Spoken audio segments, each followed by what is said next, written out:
تو اس نے کہا ٹھیک ہے ابھی جاتی ہوں اور ابھی یہ تیار ہوگی۔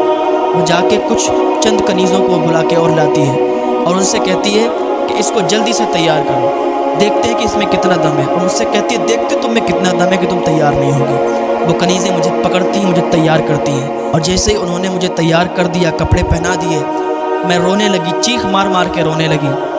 اب میں دعا کر رہی تھی کہ کاش کوئی جماعت آسمان سے نازل ہو جائے۔ اے گنبد خضرا کے مکین، کیا کوئی ایسا نہیں آئے گا جو ہماری مدد کے لیے آ جائے؟ اے گنبد خضرا کے مکین، کسی کو مدد کرنے کے لیے بھیج دو، کوئی جماعت آ جائے جو ایک دم آسمان سے نازل ہو جائے اور سب کو تباہ کر دے، مجھے بچا لے۔ یہ دعا کر رہی تھی کہ ابھی ایک آواز